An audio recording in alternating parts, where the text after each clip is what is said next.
innocent people in the Middle East. They're having dinner. A bomb is dropped on their house, and they're all killed.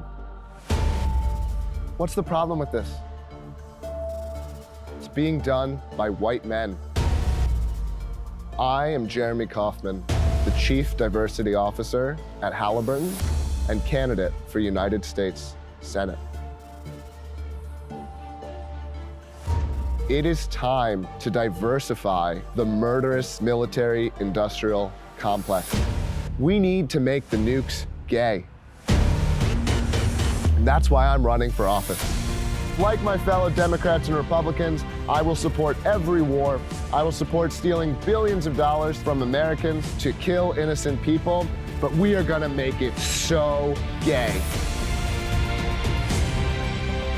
It will go down in the history books. We will say never have so many genders and so many races killed innocent people.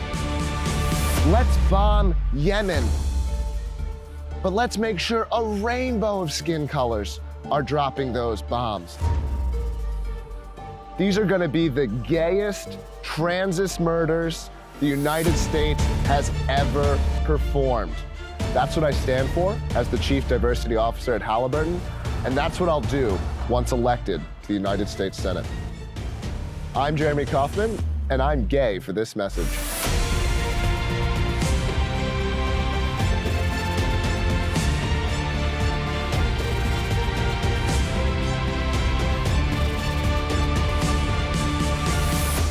I'm serious.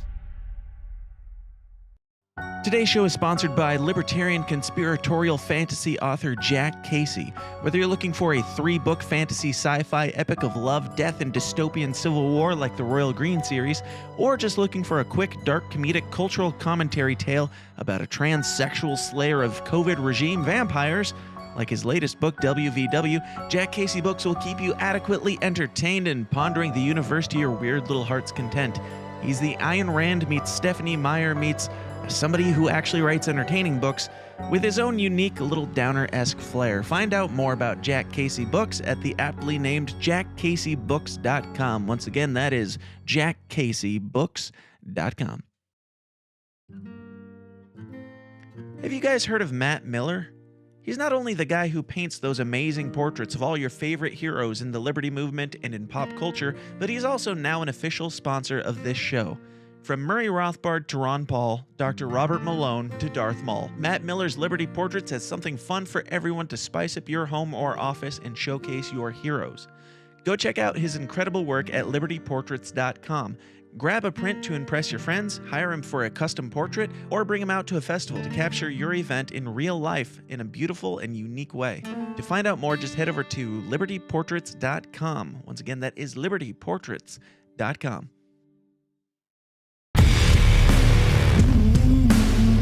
Oh, shit. Hey, what's up, guys? Welcome back to the least comfortable show on the web. It's The System is Down, where we talk about all the uncomfortable topics like conspiracies, politics, and religion. And I have a sneaking feeling that we're going to talk about probably all three of those at some point in some form or fashion today, and on this very special Tuesday afternoon. Yes, it was. I did tell you last week, interviews are going to be on Mondays when I do them, and the news is on Wednesdays. And then I set it up for Monday, and everything fell apart. So here we are on Tuesday, whatever. We'll do it when we want, because we do what we want, because we're libertarians and stuff. But got an extra special one for you today. We'll get into that in just a moment. But before we do, let's roll the intro, let's get the people in here, let's get going, and let's get weird. The following is a Goulash Media production. goulashmedia.net. Remember a simpler time when it was okay to be weird, have fun, and think for yourself? Well, those days are over. The art of conversation itself is dead. Sacrificed on the altar of divide and conquer and disguised as political correctness and spared feelings. I believe that unity can only come from truth, and that the only way to find truth is by exploring and embracing our valuable differences and having civil, open-minded, and uncomfortable discourse. Conspiracies, politics, religion, and all the taboo topics your family just praise you don't bring up around the Thanksgiving dinner table. We are here to literally change the world one uncomfortable conversation at a time. So if you're easily offended, put your big girl panties on and buckle up, Buttercup, because you chose to be here. I'm Dan Smots, you are the power, and this is The System Is Down.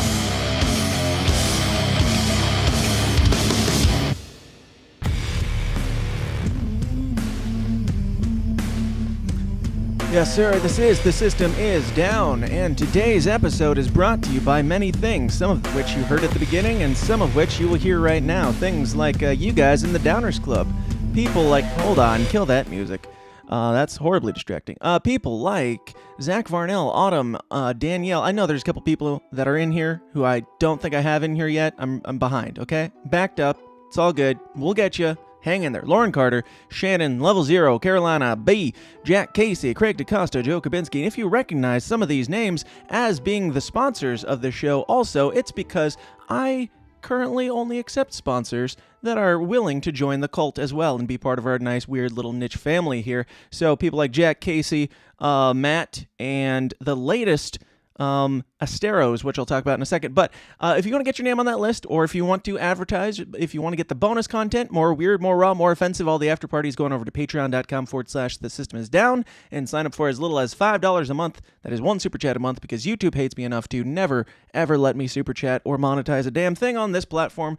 $5 a month gets you all the stuff, all the backlog content, everything. And for even $1 a month, you can join the live stream of the after parties immediately following almost every single episode. So if all the amount of content I give you is just not quite enough and you want a little bit more discomfort in your life, go on over to patreon.com/thesystemIsdown and sign up for the Downers Club today. Now, we do have, as I mentioned, a brand new sponsor, and I do not have a title card. I do not have all the fancy stuff rigged up for them yet, but Asteros.com is the sponsor, and I would like to talk about them for a second. It is Asteros Cybersecurity Services. These days, organizations of all sizes and targets for cyber are... These days, organizations, this is my first time, dry run, you're getting the test here. These days, organizations of all sizes and targets are targets for criminals, cyber criminals, disgruntled employees, or even nation-state attackers. Asteros performs cybersecurity services, providing expert guidance to help organizations defend against threats and protect their data. They do things like penetration testing, wink, wink, which is they go in and find all the holes, all the places that a would-be cyber attacker would, come along and sneak in, and they block those all up for you. So they do the cyber attack just in a nice way as the good guy, to be like, hey, that's where all your holes are, and they block them up. They also offer vulnerability management, security awareness training, phishing simulations, cloud security audits, compliance readiness assessments, and more. And if none of those make sense to you, they find holes, they clean up your shit, they plug it up, and then they lock it down. So as technology expands, cyber threats only get more advanced and more dangerous. So as your company grows, make sure that your security grows with it. And if you don't have a company, you know somebody who does. Tell them about Asteros.com. Also, Asteros is offering for a limited time, companies an attack surface audit completely free, which is like a little mini audit to see kind of where your stuff is, where your holes are. They're doing that for absolutely free. If you want to take advantage of that amazing special and limited time offer, go on over to asteros.com/free. That is asteros.com/free. That's going to be much shorter the next time I do it. But hey, guys, got a special guest for you today. The world is crazy out there, and lots of, COVID mandates and regulations are, going away, it seems like, but not all of them are going away. Some people seem to be moving forward, not just like maintaining, but moving forward of all things, as though this is rapidly increasing. Whatever. We'll get into all of that with my very special guest today. Today, I have the pleasure and honor of being joined by the one and only Seymour Mac. Seymour. Oh man, there's an applause? Yes, sir. Of course, for you. I wasn't expecting the applause. That's normally incredible. No, but hey. For you, yes. Oh, thank you. Listen, man, first and foremost, I appreciate you having me on. You are on a very short but slowly growing list of people with big enough balls to have me on and to give a voice to not just myself, but the 200 plus coworkers at my site, at my company, who are going to be getting terminated here in about less than 2 weeks, in about 15 days. Yeah. So like you alluded to, I mean, it seems like a lot of this is going away. A lot of countries, a lot of companies are backtracking on mandates, but not mine, and we can certainly get into that. Sure, absolutely. So your company, ironically, is a vaccine company that is Yeah. firing you for. We all know why. We can go wherever this goes, but give a little bit of backstory on what the company is and what your experience has been like working for them up to this breakdown of society. Yeah, sure. So I work for Sanofi Pasteur. They're a multinational vaccine company, one of the biggest vaccine companies producers in the world. Uh, Mostly their bread and butter is vaccine manufacturing. The flu vaccine being probably their biggest product, but that product line has been expanding, and they have a lot of other things: yellow fever, meningitis, C. diff, all sorts of vaccines. So I've been with them. Or let me back up one step. So where I work at is in Swiftwater, Pennsylvania, at a site where it's one of their largest, if not their largest, vaccine manufacturing site in the company, in all of the countries. And they have sites in every country, basically from China to Russia to Canada. They're based out of France, and then down here in the small town of Swiftwater, Pennsylvania, in the Poconos. They have this site as well. I'm going to stop shaking. I just realized I'm like rocking back and forth. Oh, you're good. And it's making me seasick. And I caught it like at the corner of my peripheral here. So I've been working with them for 12 years. I started there in 2009 as a temporary worker, which is mainly how you get your foot in the door at a company like this, or specifically with my company. And I did that for about 5 years because there was a hiring freeze. I thought I was going to get hired in about 6 months to a year. That was the goal. I was working tons of dead-end jobs, a lot of construction. I was a bartender for a while, and then I got into a pretty bad car accident, and then that led to more dead-end jobs, and just kind of like a lesser ability to maybe do things like construction. Like I was framing houses, Right. and I wasn't really able to do that anymore.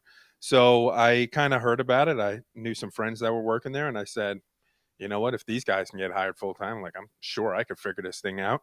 And at that time I was making music. That my plan A was to be a rapper, like everybody and their mom wanted to be at that time. Yeah. And it just that wasn't paying the bills. I did that from like I high hear you. school. I tried it too. Yeah. It didn't work out. Everybody, even my mom tried it. Now, my mom is one of my biggest supporters, though. But it just wasn't paying the bills, and I saw, after about 10 years, I did lots of cool shit with making music. I traveled everywhere from Portland, Maine, down to Tampa, Florida, doing shows up and down the East Coast. I've had the opportunity to go out to like not California, to Colorado, to a crypto conference and perform there. So a lot of our music, and especially as it progressed from the early stages, turned into more kind of like we used to call it wake up music. It was the main people were myself and my friend Moses Flows and DJ Complex, and we had some other producers that worked with us as well. Cool. And as things progressed, it turned into what we would call wake up music, as we started getting hip to not only conspiracy theories and the truth about 9/11 and things of that nature, and especially once we went into Iraq, a lot of us started waking up to this, and that's kind of what we started writing about more and more. So we started doing more like End the Fed rallies. We would perform on the back of a flatbed truck in front of the Federal Reserve in Philadelphia, which Nice. is actually where I met people like Mike Heiss and Mike Salvi and some other folks, Keith Smith, a lot of other great guys in the movement.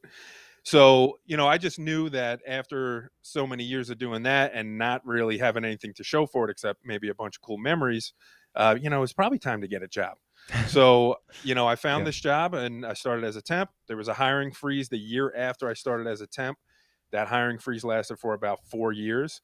In that 4 years, or I should say 5 years as a temp, I became very quickly started working my way up the ladder as far as I could as a temporary worker, and I became a lead in all the rooms that I was working in. Like, very quickly, it was clear that I was going to do very well there if I was going to have the opportunity to get hired full time. And then finally in 2014, I did have that opportunity to get hired full time, and I did about another year in influenza production. And then I transferred over because that absolutely sucked. The schedule sucked. The work sucked.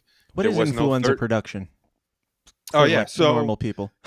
yeah, I'm just like assuming anybody watching is going to know what the hell this is. So Sure. for a lot of people, they don't realize, and there's multiple ways to make the flu vaccine, but for the majority of the industry, it's used. They use chicken embryos and chicken eggs to actually develop the flu vaccine. Hmm. So basically, we would get the flu seed from the government. They would give it to, they would basically go, all right, what were the worst strains last season?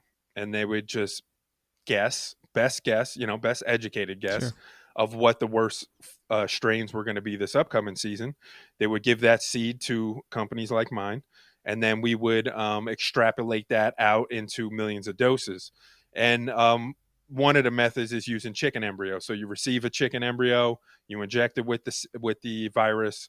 The chicken basically, I'm going to leave out a lot of parts here because I don't know what proprietary information that I really can't You're indulge gonna leave in. all the aborted fetuses part out. Is that what you Yeah, say? I will tell you how many aborted fetuses it is, and it's a staggering number, Hmm. and it's unlike anything I ever expected this job to be like. But basically, you inject the chicken with the virus, the chicken will then produce the vaccine for us, and then we extract that fluid where the vaccine is from the chicken egg, and then you purify that, you inactivate the virus, and then you basically turn that into millions and millions of doses over the course of the season.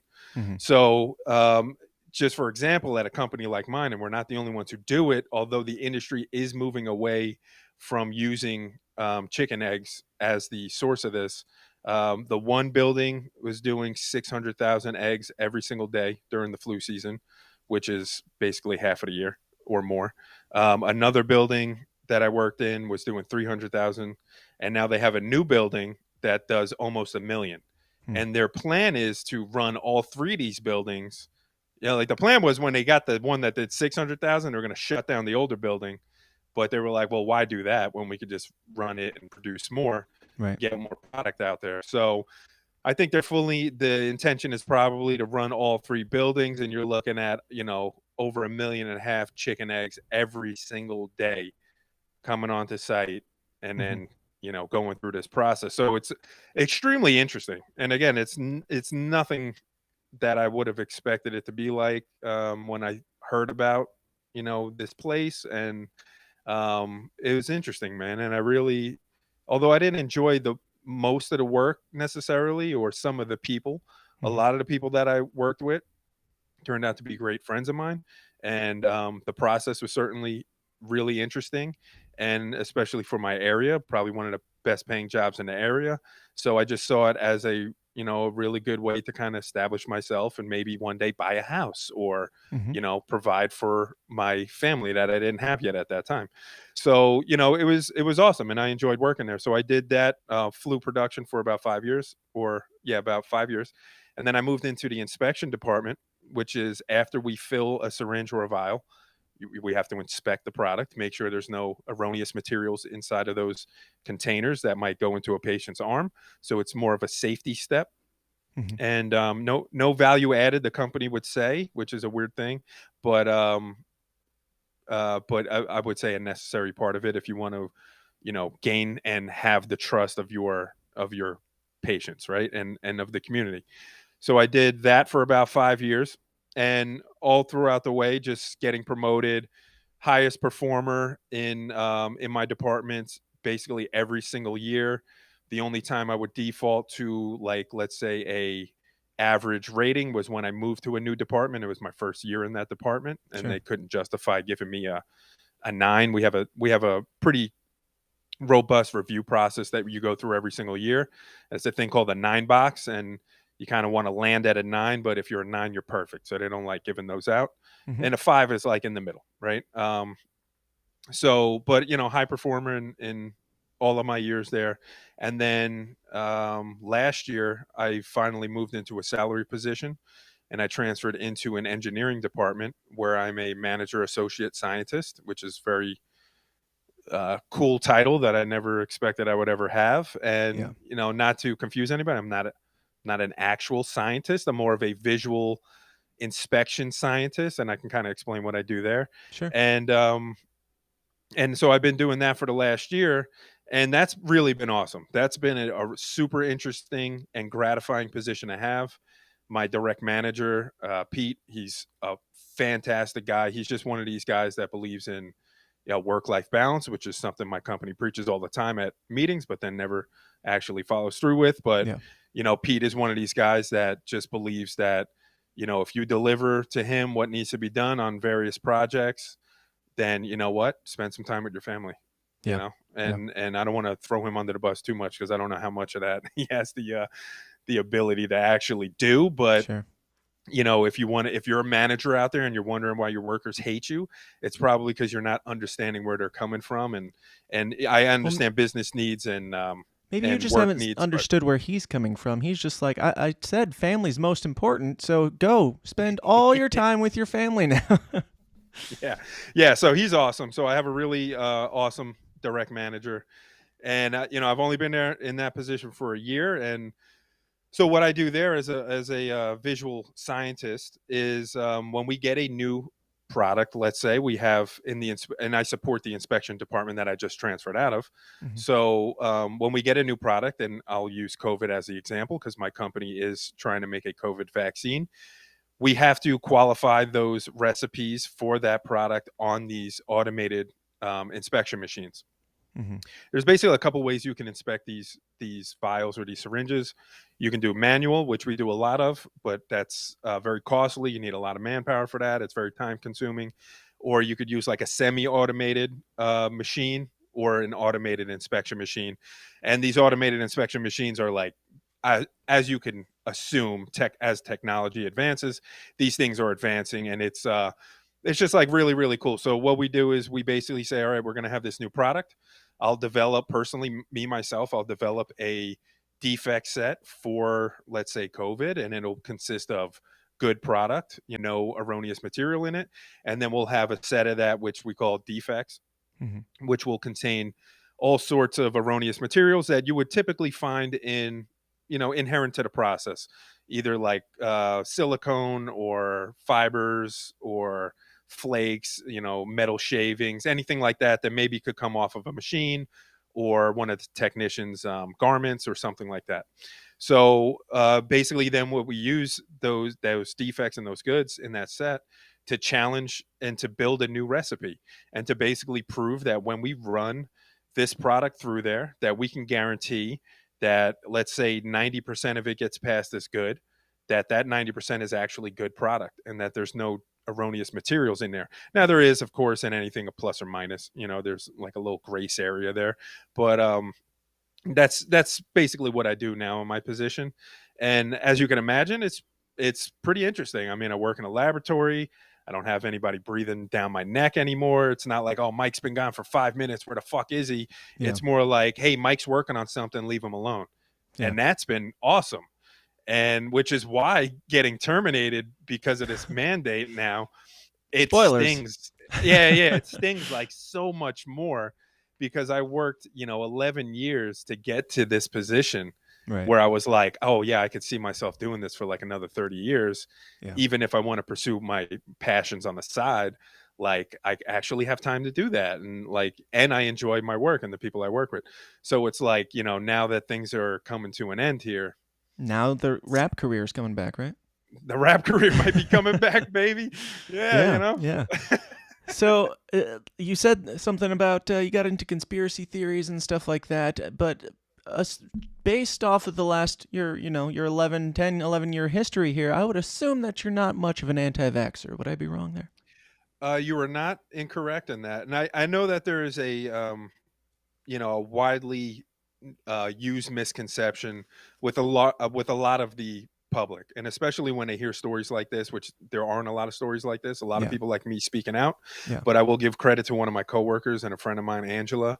About a month ago, she started doing all the local news stations. She hit up 3 of the local news stations and she did like an hour interview with each of them. But as you can imagine, for any kind of like quote unquote mainstream media, they only ran a very small portion of that interview, and they didn't always frame it in the light in which it was actually conveyed. So, and I think one of those, I think the Fox affiliate, excuse me, ran it in a way that they said that we were threatening to quit because of the mandate.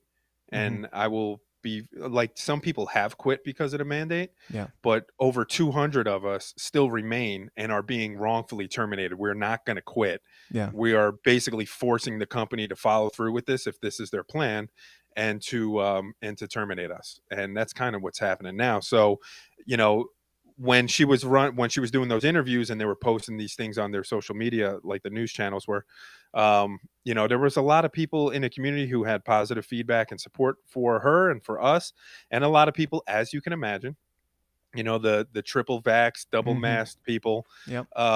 just saying Quadruple all, clot people.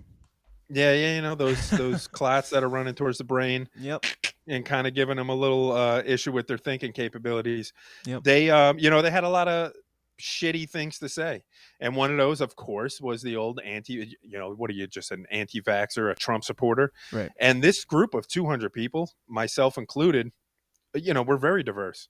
We come from all political beliefs, all religious beliefs, all sorts of ages. Some people have been with the company 2 years. Some of them have been with the company over 25 years. You know, all sorts of genders and sexual orientations. You know, some like girls, some like guys. Some are guys that like guys. Some are girls who think they're guys and they like girls. There's all sorts of things going on.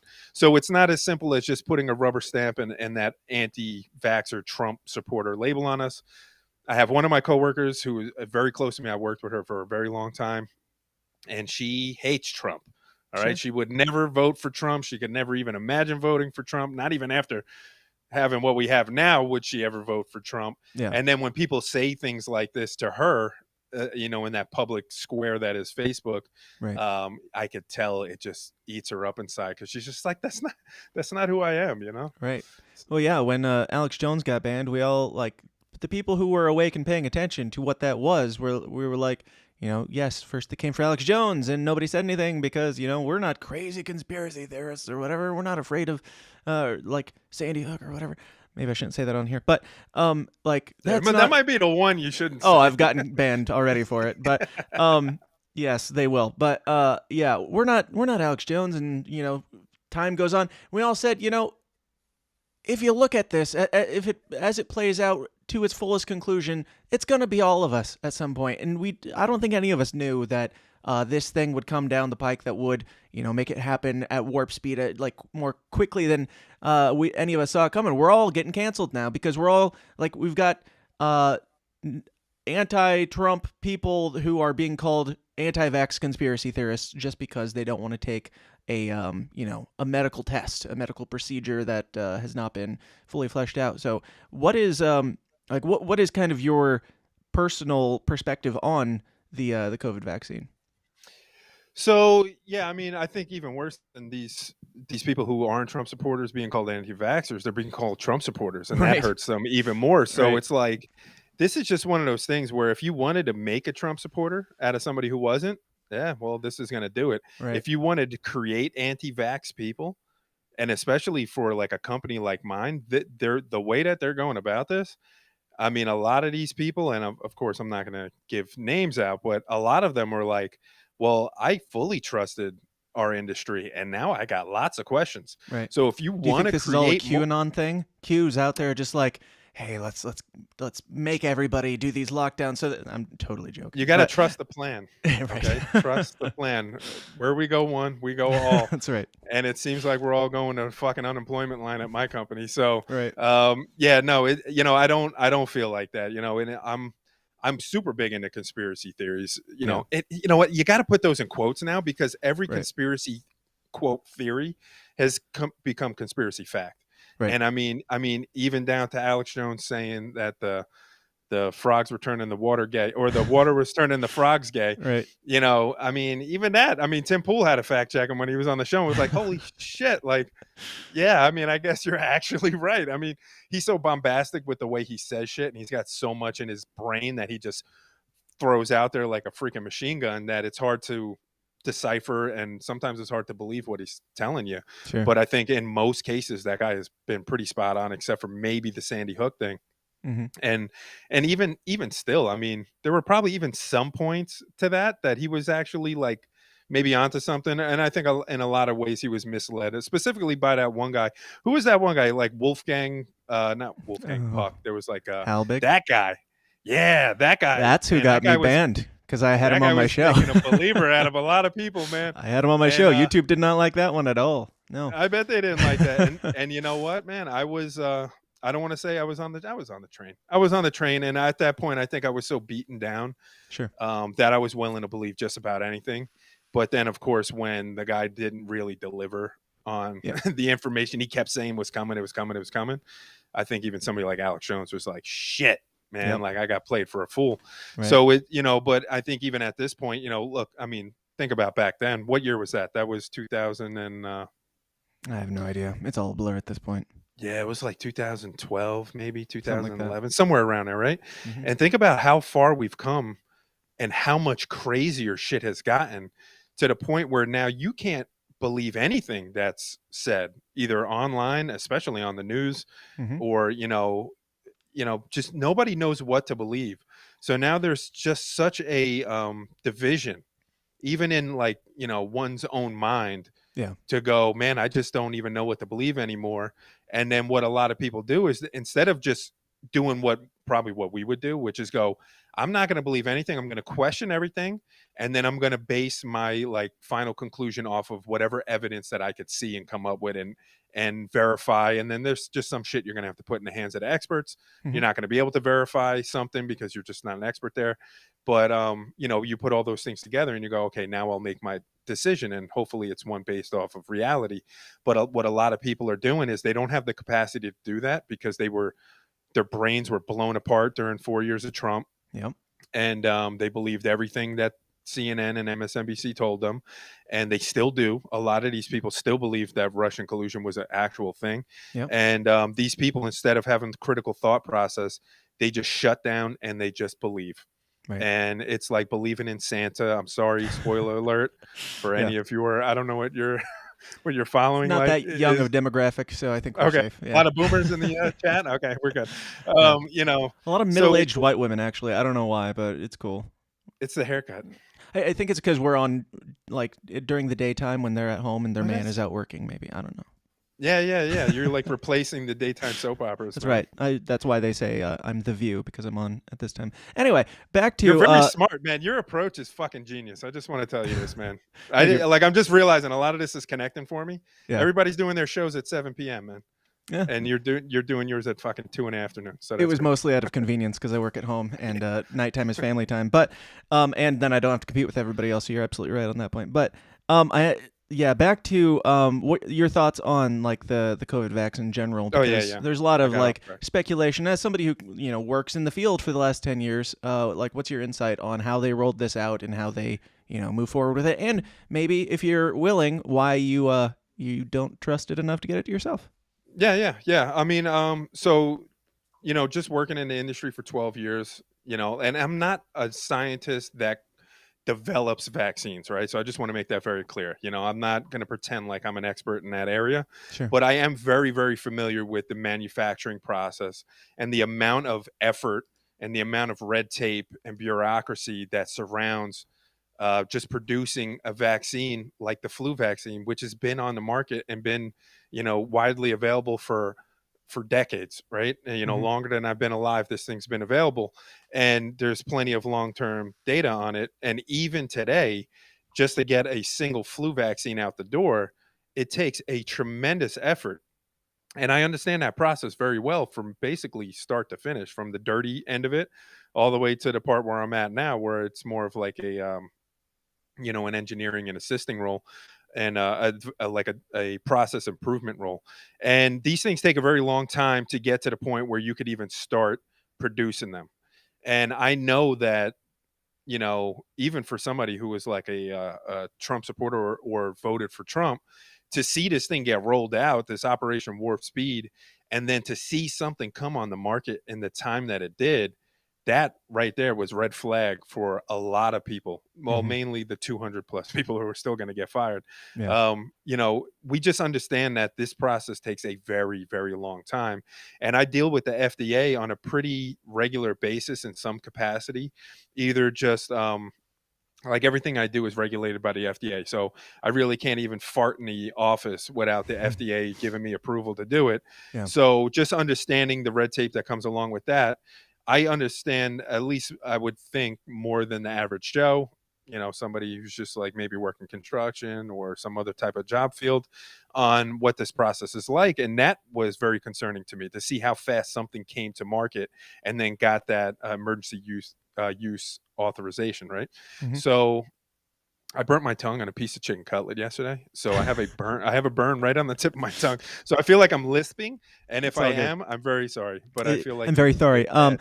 It's all good. Yeah, And very sorry. since you interrupted yourself, we can take a moment to say, dear white middle-aged women in the chat, I don't apologize. Hush, the men are talking. Thank you. Anyway, Seymour, you were saying. Yeah, I'm Kidding. I trying love not you guys. to look I love up you. at the chat because I will get super distracted here. Yeah. And I see a comment that's going to really throw me off course here. But yeah, so I think for a lot of us, myself included, just seeing how fast that it came to. Yeah. Is that the one? Yeah. Yeah, I this is think the one. let's. So Seymour, do you go by Seymour or Mike normally?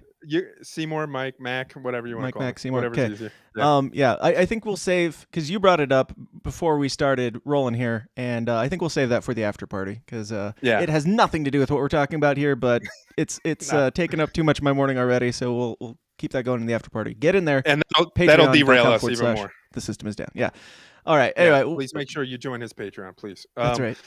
So I think that was very concerning for myself, right?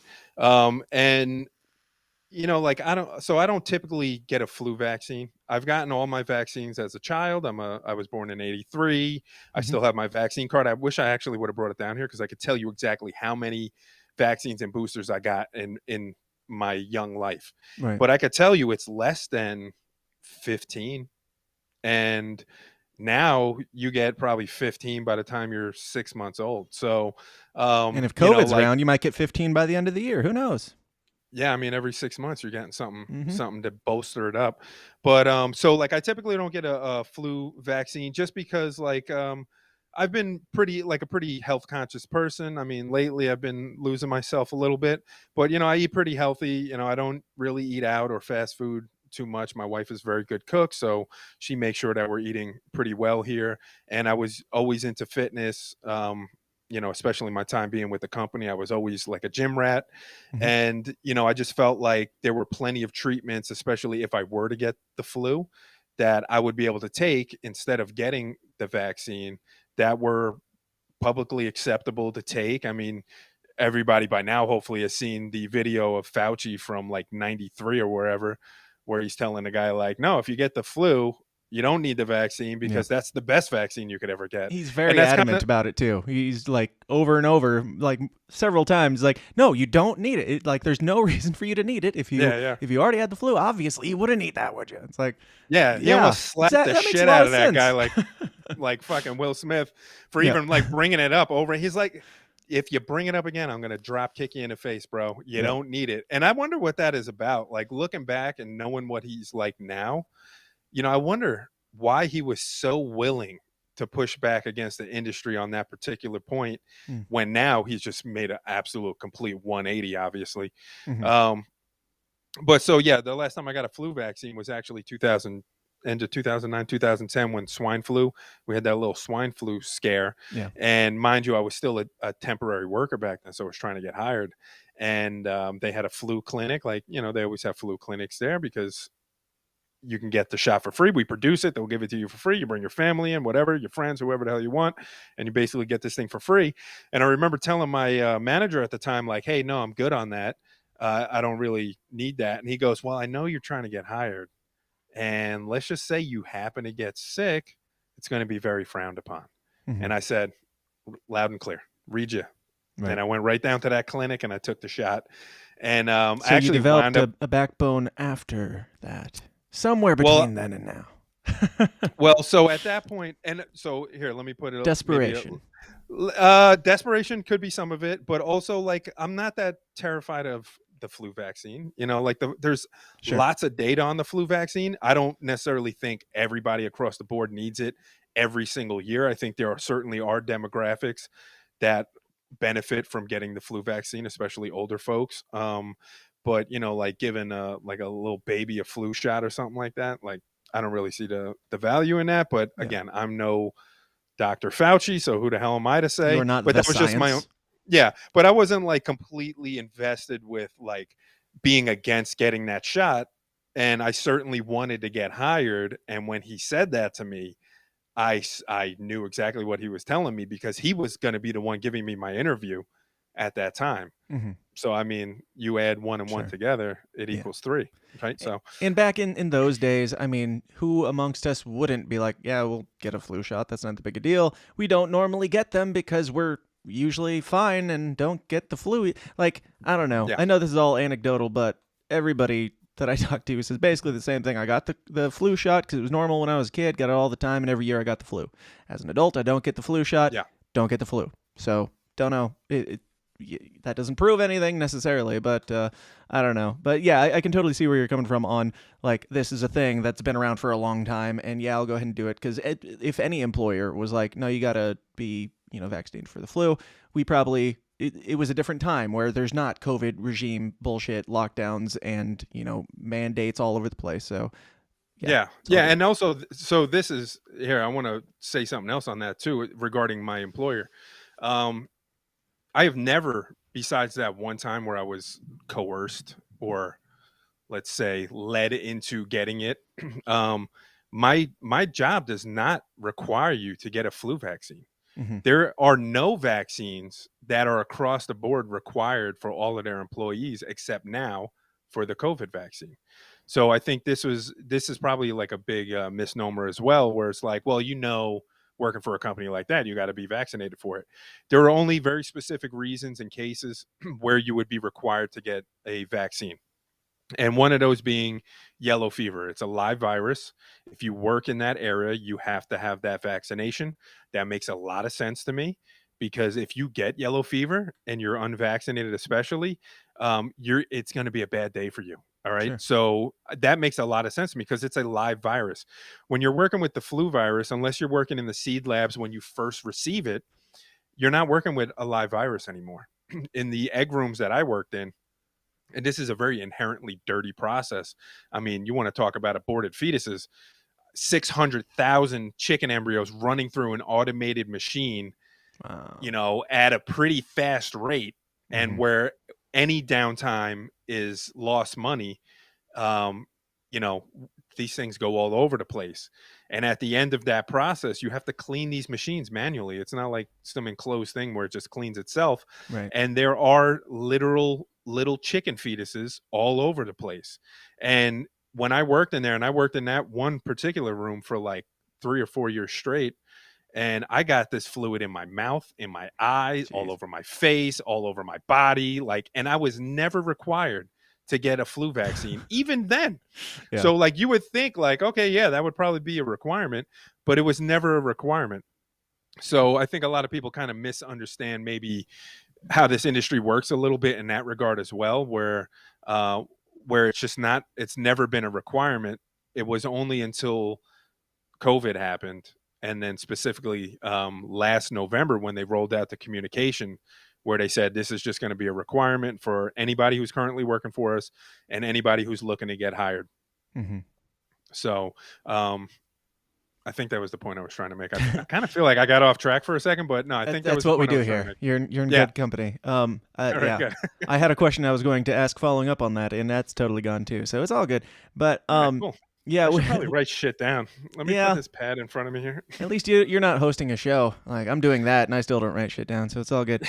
Um, so like when this COVID shit hit the fan, and they start rolling this stuff out, like how was it presented to you guys? Like what did they say? So to clarify, Yeah. also you're not like making the COVID shot, right? Like that So has nothing to do with your facility. So we are trying to. Hmm. So Sanofi, and this is public information, so I'm not giving away any secrets here. Sure. Sanofi, like all of these other companies, were granted hundreds of millions of dollars, through Operation Warp Speed and probably some other programs to develop a COVID vaccine. They have tried in the past, along with other companies, to make a mRNA, or I should say a coronavirus vaccine, Mm-hmm. but it's never been successful because if you don't know, that's like the common cold, and that thing just freaking mutates so rapidly and so easily that you really can't make one that's going to be reliable. I mean, when you compare that to a flu vaccine, a reincumbent flu vaccine, you're getting, let's say now, three different strains within a 3 or 4 different strains in your flu shot. Now it used to just be one strain, so they would go, all right, last year in let's say Brisbane, in that part of the world, it was really bad, so we're going to include that strain in this following season's vaccine. So it's kind of like a best educated guess. And then it moved to like a bivalent, which is 2 strains, and then trivalent now, where everybody basically does like a quadrivalent. So you're basically getting like 4 different in there. And I want to say the H1N1, the swine flu one, is just in there now automatically with everything else. But with and so that change is regular enough to where, if you remember, either last year or the year before, maybe it was 2020, the flu vaccine, or maybe it was 2019 actually, the flu vaccine only had about a 12% efficacy rate.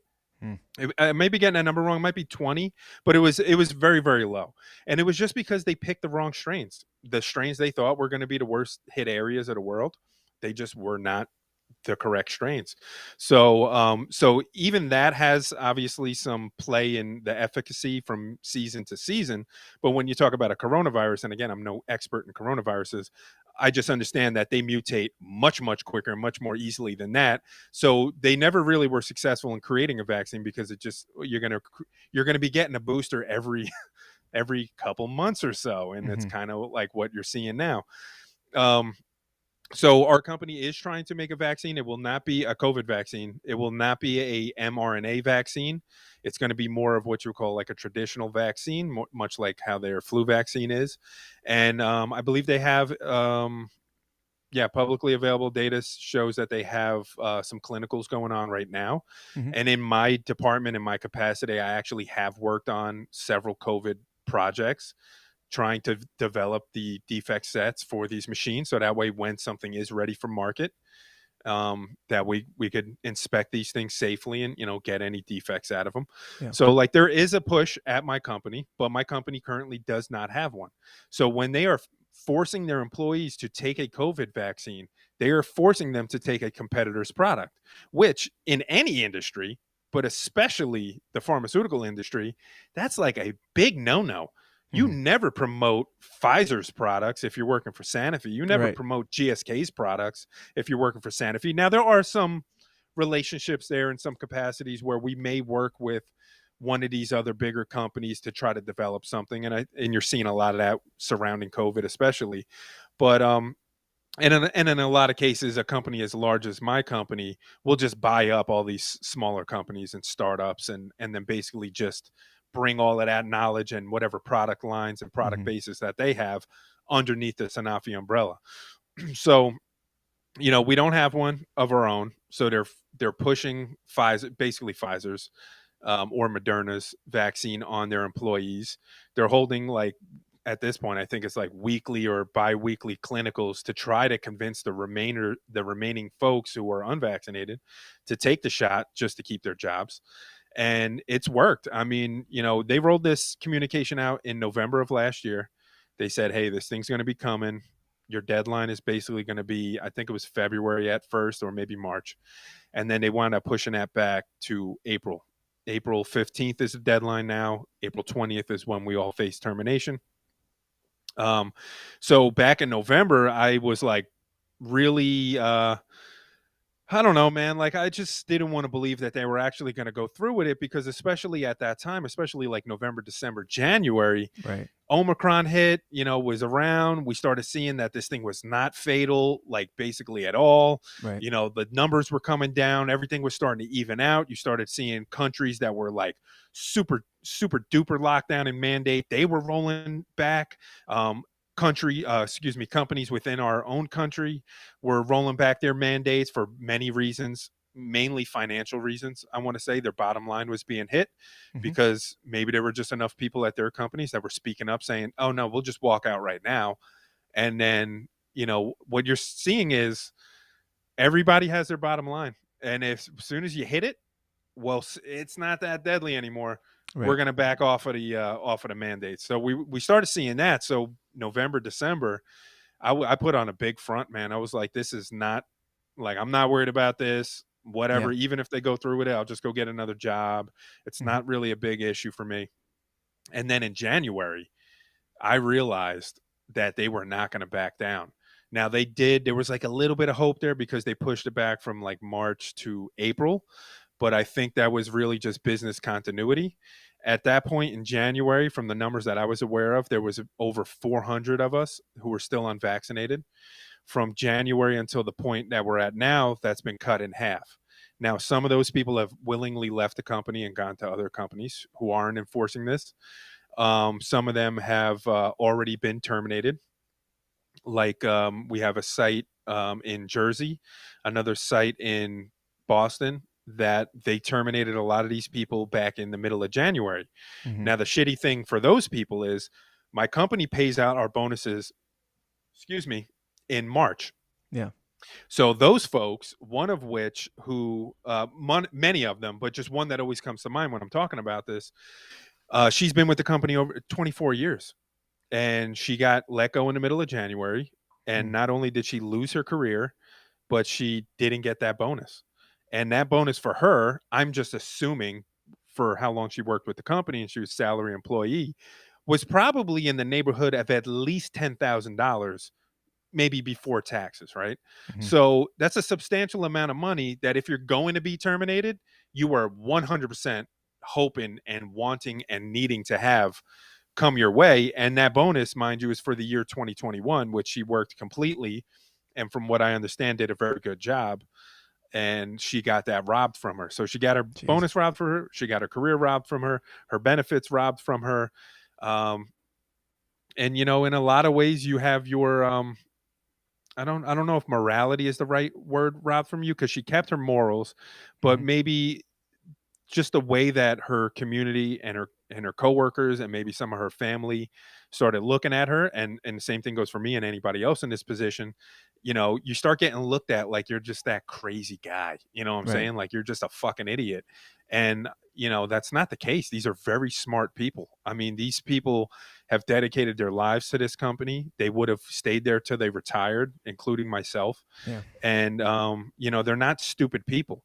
And this is also like what was like very concerning to me through this whole process was, and I've said this on some of the other shows that I've done, and if I was working at, let's say, McDonald's, I would understand why certain parts of the conversation were being left out because they just wouldn't know any better. It wasn't in their expertise. They wouldn't Right. know about natural immunity and antibodies and all of these things and efficacy and all the length of time it takes to create something that's actually safe. They wouldn't know. So I would understand why that was being left out. Right. Those specifically natural immunity and antibodies were left out of the conversation and still being left out of the conversation to this day at my company. Yeah. That was like one of the first red flags for me because you know what? I work with literal experts. Right. People who are experts on natural immunity and just immunity across the board and the way that this shit works and viruses and they were leaving it out of the conversation. People very high up on the ladder at my site, and they're looking the other way when it comes to these matters. When people like me started asking those questions, what they start doing? They start shutting down the open questions, the Q&A sessions. They start shutting down. We have like an internal Facebook, like a message board. Mhm. When somebody starts asking those questions on a post, they completely just take the post down or they shut down the comments. Yeah, I'm sure people have been talked to in private. So I'm sure what's that the I reason? don't know Like if like people have been. what would you even speculate the reason is for them to not only, start canning everybody at this point in time, which is, suspect on its own, but when they have this knowledge of like how absurd this is, and now they're, completely blocking off the conversation from being had, what is the reason? In my mind, I still, to maybe against my better judgment, like I want to give the benefit of the doubt to a Hmm. lot of these people because I know a lot of these people, Sure. all the way up to the site head Rakesh. This guy has been a mentor to me in a lot of ways. Um, I know I'm like pretty close with like a lot of the senior director level people, and I would like to believe that they are not evil people. Yeah. That they are not the people that a lot online want to think that they are. That they are just really doing nefarious shit. Yeah. I think for most of them, it comes down to they don't have the fucking balls to stand up to something that they know is wrong. And from what I understand, even Rakesh does not agree with this mandate, but doesn't have the fucking balls to stand up and stop it. Mhm. Because as you can imagine, I make a very good living. You know, I don't make, let's say I don't make six figures, Sure. but if I work there for another few years, I'd be making six figures. Right. And somebody like Rakesh is probably making several $100,000 a year. I don't know what his exact salary is. And, you know, when you're at a senior director level position, he's worked his whole life in this industry. Mhm. You know, he worked at Pfizer for a very long time before he came to this company, which is like, I have another, and now that I'm coming very close to the end of the fucking line here, I'm willing to say some of this Sure. stuff. Got There's you a at lot of just the people right time. Good. yeah, a lot of people came from Pfizer. I've been running kind of like as an inside joke for the last 2 years, that these guys and girls who came from Pfizer recently, they're all like directors or senior director level, Mhm. that they were sent from Pfizer to destroy Sanofi from the inside. And that was just like my fun little conspiracy theory that I was like sharing with my friends and some of my coworkers. Mhm. But now I kind of actually fucking believe it. Sounds And like the Libertarian Party. it sounds a lot like the Libertarian Well, Party. We'll save- get save- into that save- in the yeah, bonus save it. section. All right. Join the Patreon if you want to see that. That's right. So I think for a lot of them, it just comes down to they don't have the guts to stand up for something that they know is wrong because there is a large salary on the line. These people, they have months of vacation. They have, lots of benefits. Their bonuses are fucking outstanding. And maybe some of them just don't like, all right. So maybe some of them are like fully on board with the COVID vaccine and this whole situation. Maybe they just fully buy into it. They believe it wholeheartedly.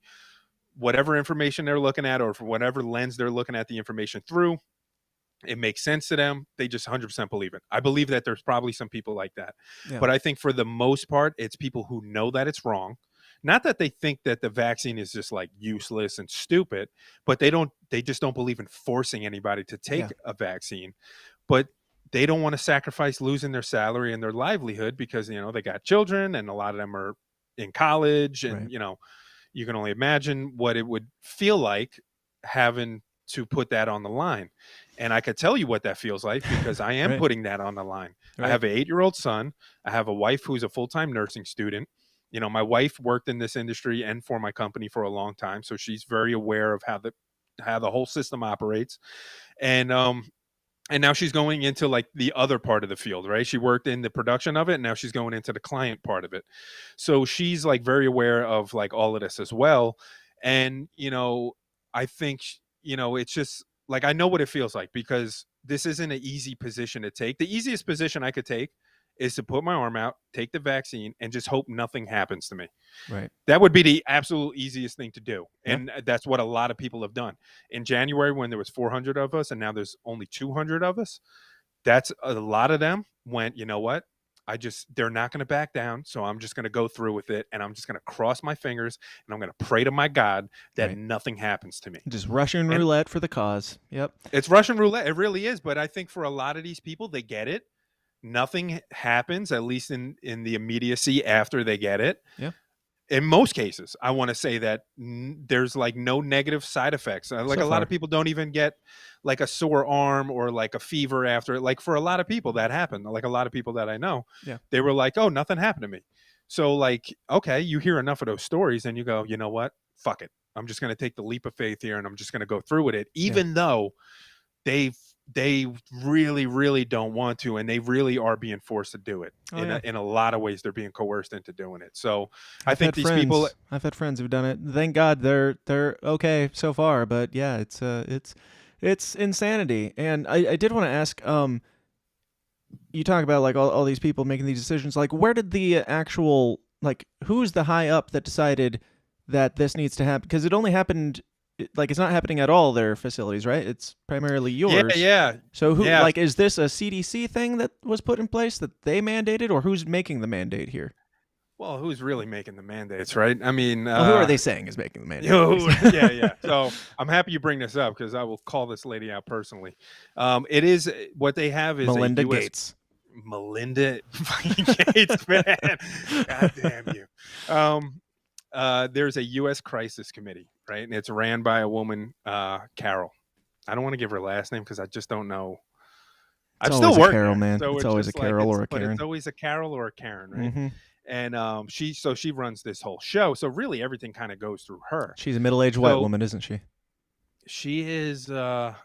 She's more than middle-aged. Oh, She's probably in her 50s. wow. She's got to be in her 50s, right? I'm sure she's a. Well, that's sweet middle-aged if you lady. took the vaccine because you'll live forever. So anyway. Yeah. Carry on. No, I'm sure she's a sweetheart of a woman. Yep. I've never spoken to her personally, and I probably don't ever want to because I'm scared of what I might say to her. Yeah. But she's everything is kind of like running through her at this point.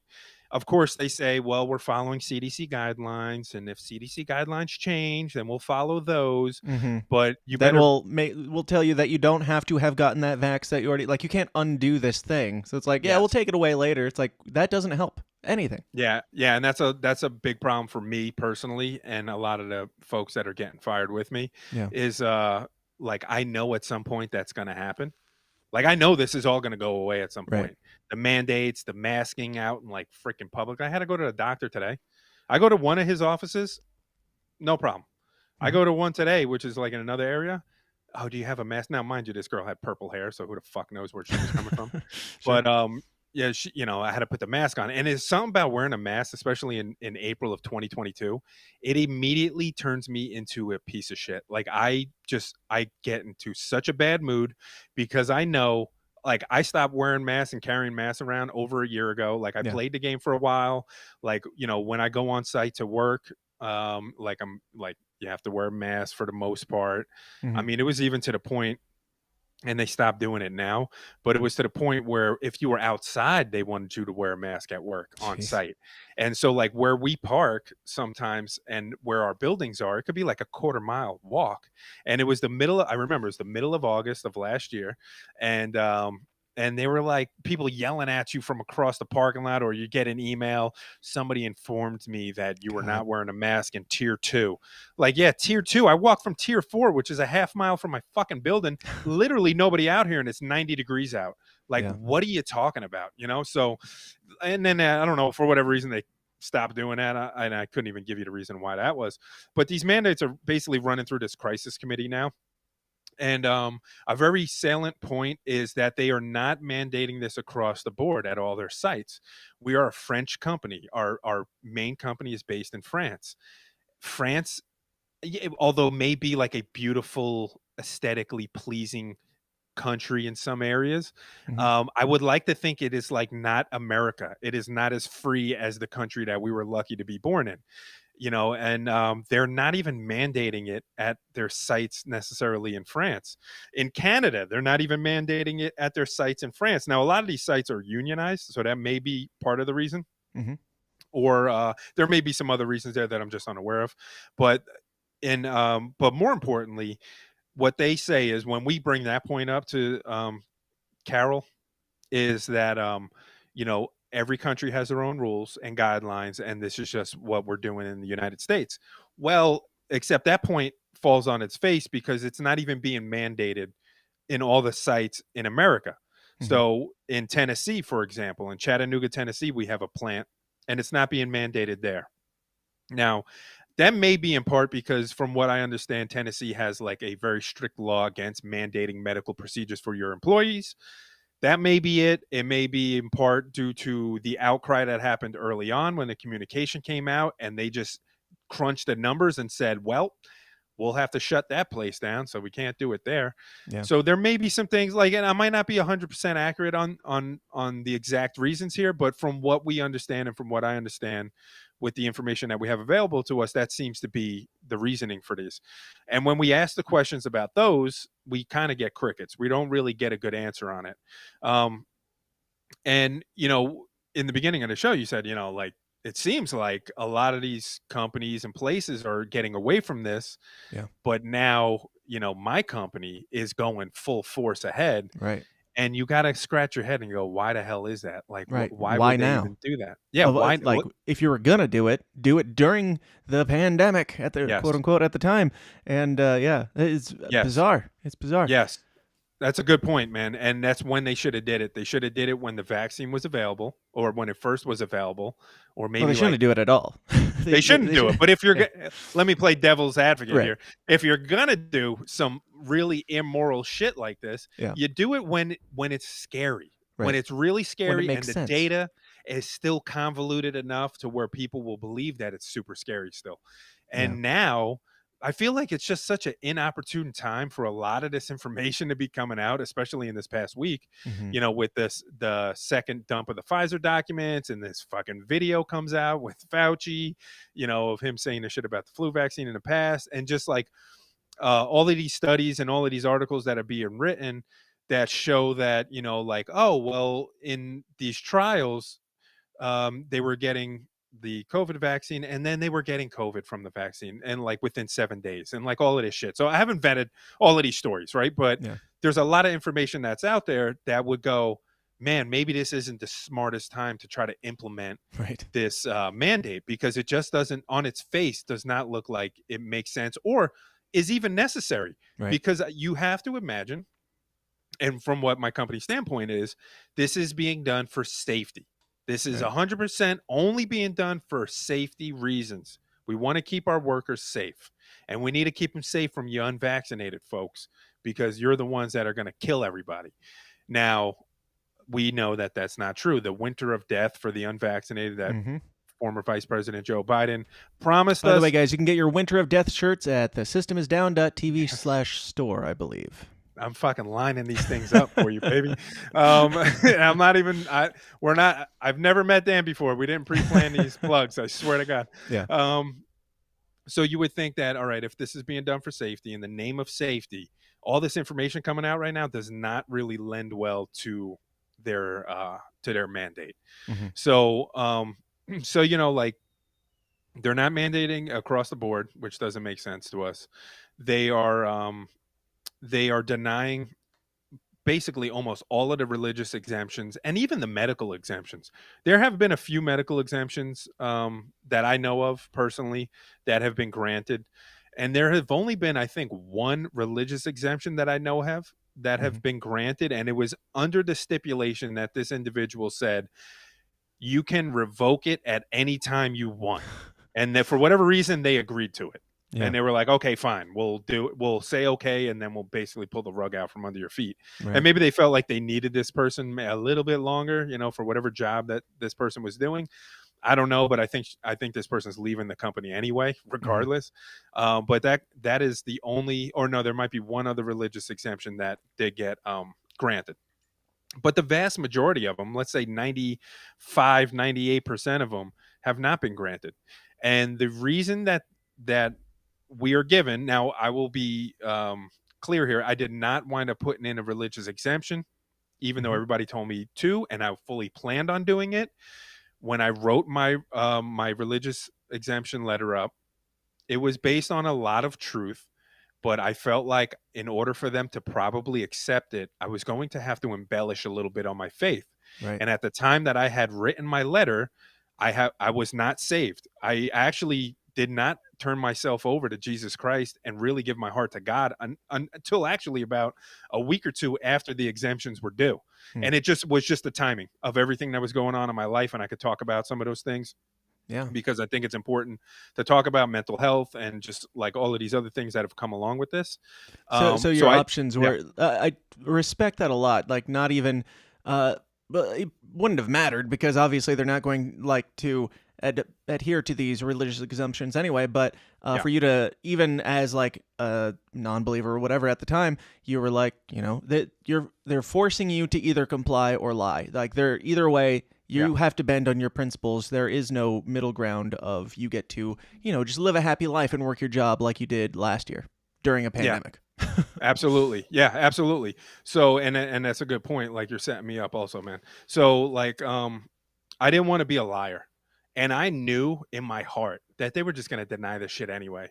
Like Yeah. if I told them that I walked with Jesus from the day that I was born, it wouldn't have really mattered to them because Right. they were looking to deny these things. I think they're just trying to give themselves like another legal hurdle for not only for us to jump through or over, I should say, but also just to line themselves up. They have dozens and if not hundreds of lawyers at their beck and call and on their payroll. So I'm sure that from a legal standpoint, they were like, we have to at least give them the option. We'll deny almost all of them. We'll grant one or two of them just to say, hey, we granted some that seemed legit. Mhm. And but then at least we gave them the option, right? But they're going to deny them anyway. Yeah. And in these denials, they state, and I quote, it's not that we don't believe your faith or we're not questioning the veracity of your faith, but by allowing you on site, it would create an undue hardship for the company. Now, I want everybody who's watching to think about this. They're telling this to people who worked every single day on site through 2020 and through Right. 2021 when there was no vaccine, when there was no Omicron, when this shit was, when everybody was still scared and fucking wondering what the hell was going to happen if I picked up my Amazon box and I breathed it in, like would I just die immediately? Do I got to wipe my fucking bananas down with alcohol wipes when I bring them home from the store? Like back in that time, we were on site. Where was the undue hardship for the company? There Right. was no undue hardship for the company. The undue hardship was only placed on the employees. Mhm. And what they do to kind of like smooth it over with us during that time, they gave us a free sandwich every week. Literally. Literally. That's one of the things that they did. So much like our government that took, how long did they take to get us the fucking stimulus, the $600 Yeah. or Yeah. whatever it was? They It was a took bit. 6 months, however long it was, right? Yeah. And then they give Ukraine however many billions of dollars in like fucking 2 weeks. Yep. That's another topic there. Yep. But much like that, I mean, you would think the company would go, hey man, you guys are working in harm's way. Now they did eventually like try to monetarily compensate us in some ways. There were like some minimal pay increases given for like hazard pay, Mhm. but it was like, from my opinion, in my opinion, and from my standpoint, it was like the minimal that they could do, like the absolute minimum. Yeah. And instead they said, well, what wouldn't cost that much is we just give these fucks a sandwich every week and you get your free Kind of like the sandwich on Krispy Tuesday. Kreme donut bribes and the weed like joint bribes and all these like get your name into a raffle or something if you get the vaccine. Like it's so painfully obvious that you people are just making this shit up as you go. Like if you cared about health, why are you giving out free beer and donuts to get a vaccine for health? Yeah, Like, yeah. Come on. Yeah. Now listen, I will give my company credit. Okay. They I will give them do, credit. It was a hell of a let's give them sandwich. some credit here. That fucking vegan sandwich was so delicious. Actually, I will say that the one time that I did try the vegan sandwich, it was just like a piece of mozzarella cheese and like basil leaves and like a tomato and then like some sort of sauce on it. It actually was really good. Yeah. So I will give them that credit. But what I was going to say is to give my company credit, they do push like a fitness program. Mhm. And they do push their employees to like stay healthy, to eat healthy. Sure. In our cafeteria, we have like a very nice cafeteria. And for the most part, it's just like basic cafeteria food, like pizza and shit like that. But they do have like healthy food and they have like organic food and shit like that. And there was a period where I've worked on like many different committees in my time that I've worked with the company to improve the culture at the company. Because, and I'm sure it's like this at a lot of large companies, the culture is just garbage. Mhm. It's a revolving door. Excuse me, got a little burp there. It's a revolving door. I was thinking about that vegan sandwich. It actually wasn't that great. Now that I'm thinking about it.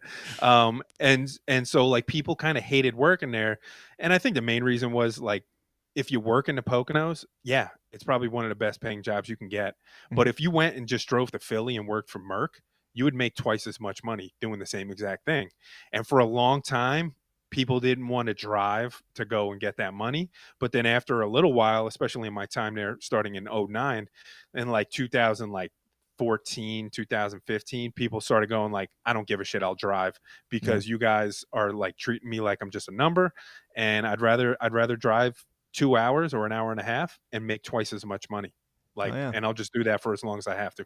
Yeah. So once people started leaving and that started happening, they started creating all these like culture committees, and I was a part of one of these committees, and I held and I led focus groups with everybody from like directors down to contractors, or I should say it wasn't really TPWs or contractors, it was more just full-time employees, but like production workers, like the lowest of the low that you can get if you're a full-time employee. Mhm. And we would hold these focus groups, and I was leading these things, and we were compiling the data and trying to figure out what was really the thorn in the side of the culture at our site, and what can we do to actually improve it. And these things happen probably pretty frequently at companies like mine, and you go through the motions and nothing ever really comes of it. They might like develop some program where on its face it looks cool, and it sounds like it might be promising, but that thing fades out quicker than anything, because the last thing they want to do is, even though they tell you if you got to slow down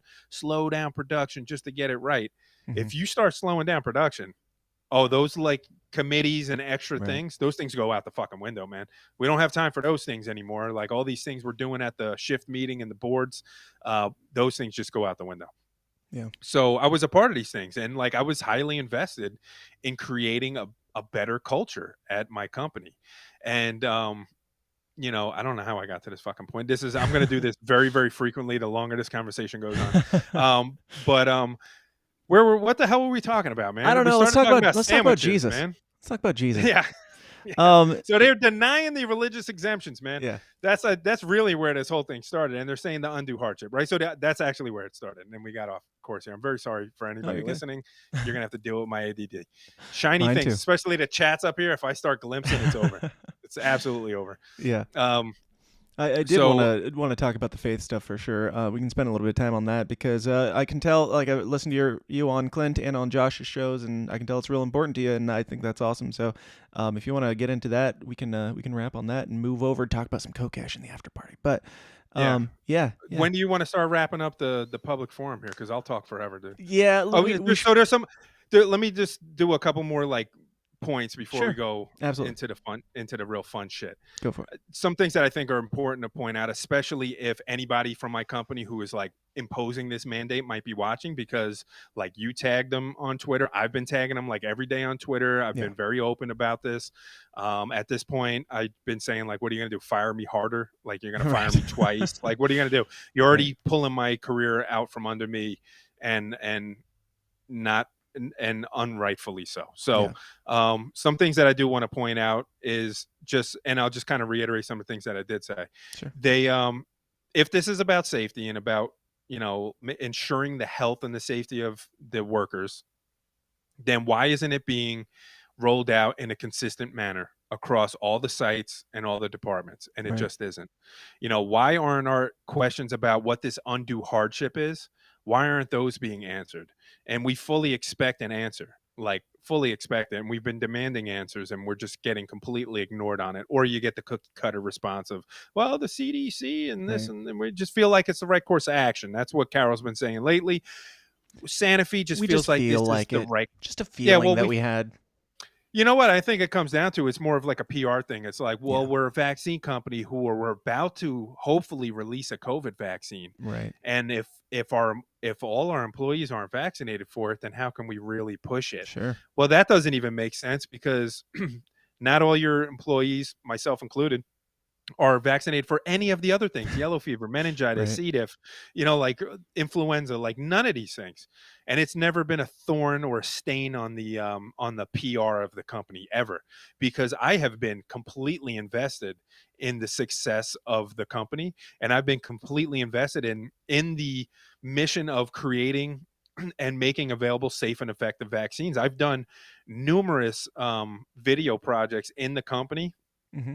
Where I was a part of either I was actually doing the filming, or there were actually production teams that would come out. So I'll just give you one quick example. I did a day in the life of video a few years back, and these videos were just running constantly on all the TVs around the site. So like I started to become somewhat famous and like started to become well known, and I started to meet a lot of people, and a lot of people who I know now I met through this process because my face was all over the place. Mm-hmm. And the message in those videos was always to create safe and effective vaccines. And our mission and our credo, our company credo, they just changed it. I just found out that like a couple weeks ago they completely changed what our credo was. So our credo used to be that nobody suffer or die from a vaccine preventable disease. Okay. Now it's something else. We believe in the miracles of science. Right. Fucking I had it crazy written down here somewhere, but I don't know if I have it on hand. But oh, you saw it and you wrote it down? Well, I heard you talking about it. I went to the website to see what it was. I noticed that it was different from what you said on somebody else's show. But let me see. Somebody's going to put it in the chat. I'm guaranteed. Their somebody passion watching is to prevent, treat, and cure illness and disease throughout life, is what they have up right now, I believe. Yeah, I think their passion is to treat illness throughout life, and I think in a lot of ways maybe to prevent it. But and then maybe we'll get into this in the bonus section. But preventing is not something that we've been seeing a lot of in the medical industry. I didn't see it with my own physician. And I've told that story before. And this, you know, I mean, just go on Twitter and listen to like Peter McCullough and Dr. Malone and all of these guys. Yeah, preventing this disease is not, we haven't been very proactive on it. Right. Because in my case, when I got COVID and I asked my doctor, hey, what are we going to do to treat this? She said, there is no treatment. Go to bed. And I said, well, what about all these treatments? They were like, oh, well, we're fully aware of those treatments, but you're not getting any of those. Right. And then basically I was like, okay, well, what happens if it gets worse? Just go to the hospital. And I'm like, what the fuck? This is so counterintuitive to why I have a primary care physician. Right. I had a situation, or one of my friends did. They called, they were wondering if their kid needed to, like, what the vaccine mandates, or no, it was their kid got COVID, and they called the school, and the school said, call your doctor. They called the doctor, and doctor basically, like, they were asking, like, how long should we keep him out or whatever, and they said, well, see the school guidelines. Like, it's up to the school. It's like, no, I mean, like, is my kid going to be okay? Is there anything? Well, talk to the school. It's like, motherfucker, isn't that your job? Like, aren't you supposed to know what to do in this? Like, why? The school is taking advice from you, and why can't I get advice from you at all? Like, I don't know. It's bizarre. One of my coworkers just shared a video with me, with the group of us privately, and I don't know if she'd be willing to. I don't want to like call her out. She's in the chat, so if you want to be known, once I tell the story, you could actually make yourself known. Sure. She was at a school board meeting for her kid's school, and it was fire, bro.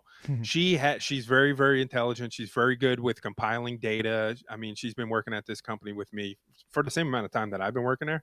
She works in a different capacity. She's more of a data analytics and IT area, but she's very good with data and numbers. And as you can imagine, in this day and age, understanding the data is extremely important and is very useful, especially when you're talking to a school board where they're mandating either vaccines or mask policies or shit that just doesn't make sense when you actually look at the data.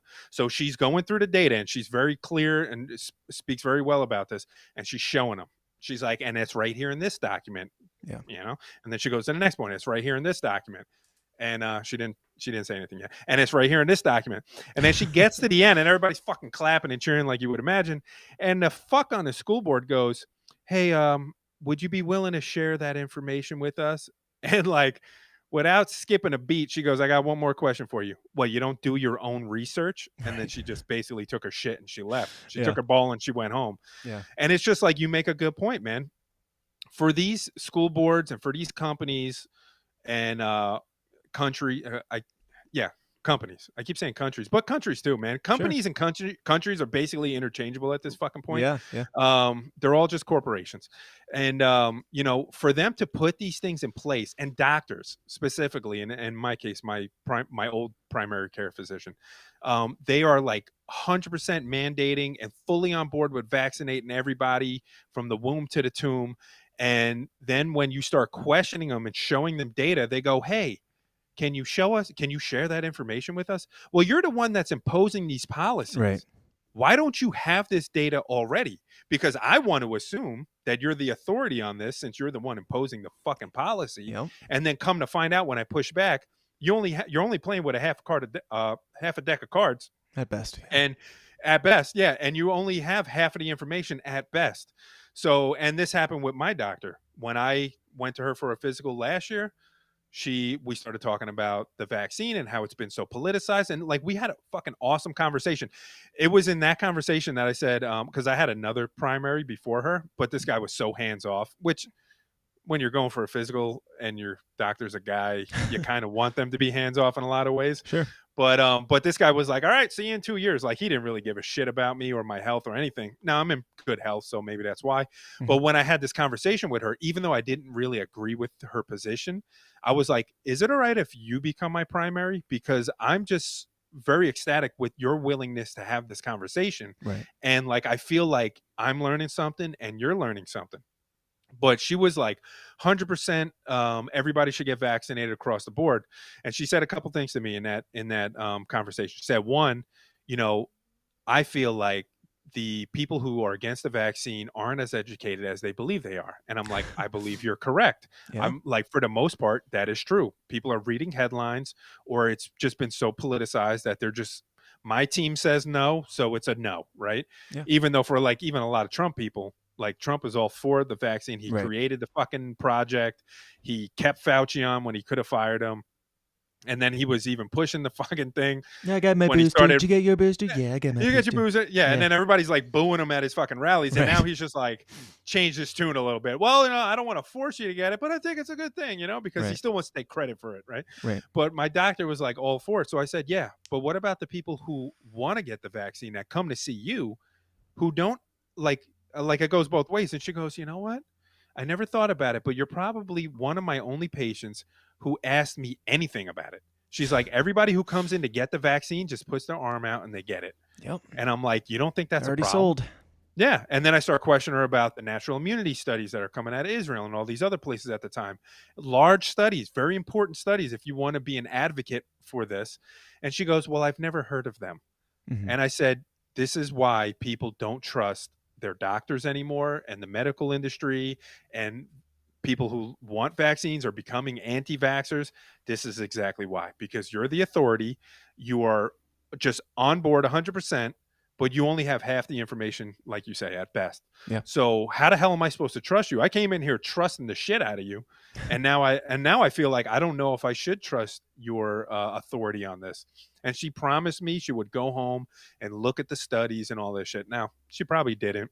And then later on, this year when I got COVID, it became very clear to me that she didn't, or the administrators that she answers to made it very clear to her that as a doctor working in our network, you are not to discuss these specific treatments, and you are all roads lead to one thing, and that is the vaccine, and that is the only answer that you are allowed to give.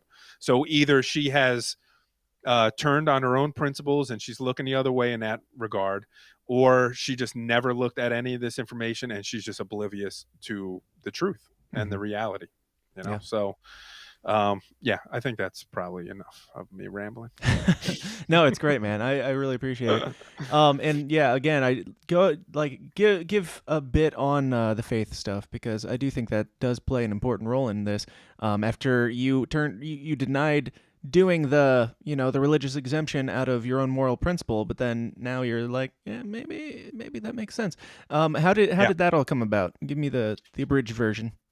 Okay, so I feel like the seed was being planted for 10 years at least, right? My mother's Jewish, my father's Irish Catholic. They were both hippies when we were growing up, and especially when they got divorced when I was 8 years old. So, with like a split home, we were never forced to do one thing or the other. When I was about, I think I was like 14 or 15. My mom finally sent me and my older brother Brian to Hebrew school. And when we went, it was actually the end of the school year, so we didn't get a lot of time in. But I will tell you right now, once they found out that we were half-breeds, we were not in the fucking club. Really? Like, they didn't want us there. They didn't really want to like teach us or bring us into the fold at all. The other kids look down on us because they're all wearing yarmulkes 24/7. They Yeah. might have the curls, like it was like one of those situations. And we were just like, my grandfather, God bless his soul, the real Seymour Mac, Dr. Seymour Mac Goldstein's probably the most Jewish name you could fucking have. um, he said, if you graduate Hebrew school, I'm going to send you and your brother to Israel, for your bar mitzvah. And we wanted to have a bar mitzvah. We wanted to learn about the faith. We wanted to kind of like be involved, and being sent to Israel, that sounded like a cool fucking trip Sure. back then. I mean, I don't know about now. I mean, I'd probably still like to go, but I don't really buy in. I'm You'll have to get older now, so I vaccinated. know. Yeah, I'd have to get vaccinated fucking a couple times. And so that was like kind of our experience as my experience as a adolescent, as a young teenager. And then my brother in 2004, my brother and I, and my friend Moses, who I made music with, and another guy, we were in a really bad car accident in Thanksgiving night 2004. And it was like really bad. None of us were wearing seatbelts. We crashed at about 90 miles an hour. We hit like a little median. We went airborne. We went into the woods. I mean, that's a whole story in itself that I would love to tell at some point. I don't think it's necessary here, but Sure. what you do need to know is my brother almost died. My older brother, Brian, when he woke up, he was looking at his knees. All right. Like that, his fucking Yep. legs folded up to his face. Mm. He had no head trauma, which is amazing, but he spent 2 weeks in ICU. He spent about 2 months in rehab, relearning how to walk. And from that point, for about 12 to 13 years, he was addicted to opioids. Obviously, it started with, I wanted to say morphine, and then Oxycontin. And then when he got out of the hospital and that addiction kind of developed, it turned into, Oxy on the street was going to cost him $80 a fucking pill, Mhm. but heroin is the same thing. And that's only going to cost me $5 a bag. So naturally, for a lot of addicts, opioid addicts, this is the progression. You go from the pills to what's more readily available and cheaper, which is typically heroin. Mhm. That turned into a lot of all the things that we said we would never do. Now we were like always, like especially through high school, we smoked a lot of weed and we partied and we drank, and we did, we experimented with other drugs like hallucinogenics and like MDMA. Like when I was in high school, that was like a big thing. Yeah. And but we would never smoke crack, and like even cocaine back then was not like really big thing for us. But all the things that we said, like, well, at least like we would never do that. Like, somebody would say, you're smoking weed, you're stupid, you're turkey, right? Like that old Right. commercial. Yep. And we would be like, well, at least it's not crack. Well, yeah, then my brother started fucking smoking crack and doing like all of these things, right? And Sure. he was in and out of prison, county jail and state penitentiaries. And so a very long time, right, of not having my brother in my life. And my brother's only a year older than me. So you can imagine we were very, very close. Yeah. Up until that point. And then there was like a 12-year gap where I just had to learn how to forget him, because I just fully expected him to be dead. Like I just expected the next time I heard Brian's name, it was going to be we found him and he was overdosed, or he broke into somebody's house to feed his addiction and somebody shot him, which almost happened probably more than one time. And this guy, if you want to talk about something like this, my brother, he's got a billion stories and his story of being saved, and he would be an awesome person to talk to. And he actually wants to start getting into an arena where he can share his stories. Cool. Because like you said, it's helpful. You know what I'm saying? Yeah. Like there's going to be at least one person out there who's going to relate to this and go, I don't want to go down that road.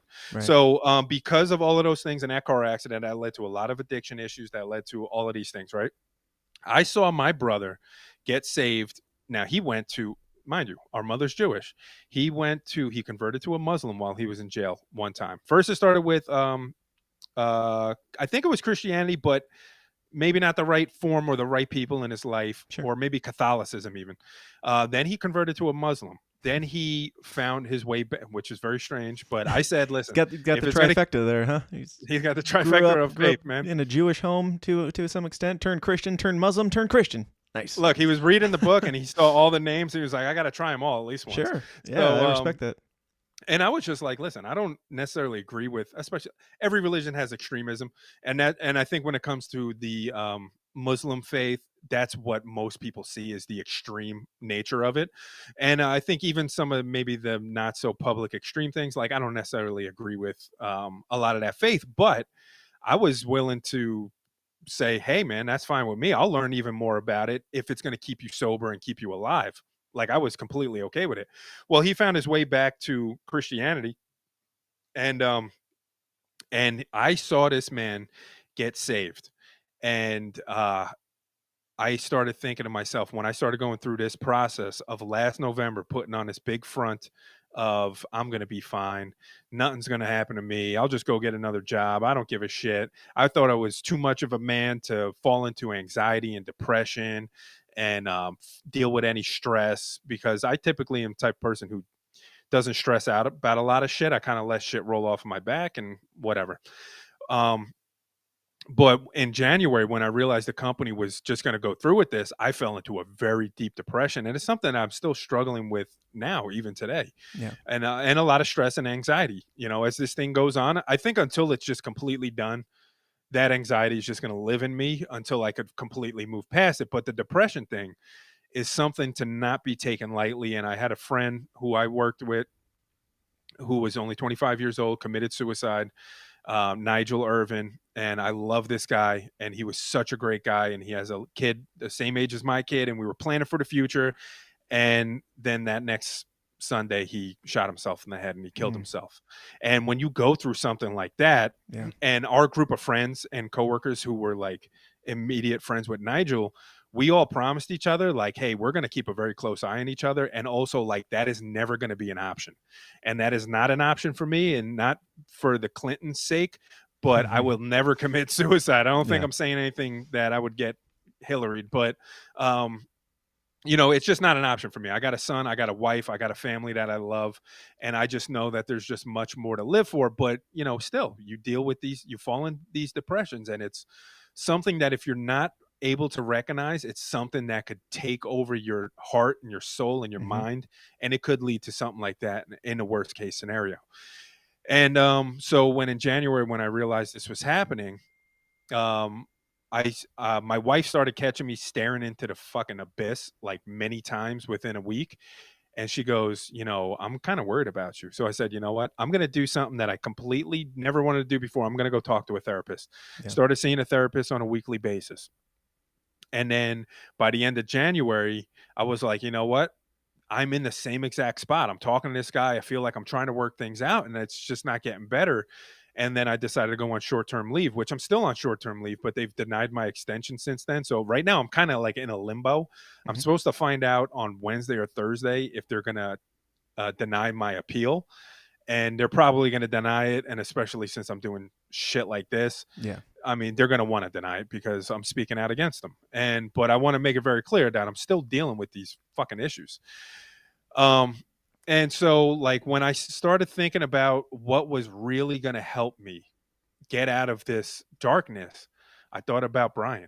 I said, this guy went through 12 years of darkness, and in a lot of ways, shit that is just way harder to deal with than maybe the things that I'm dealing with.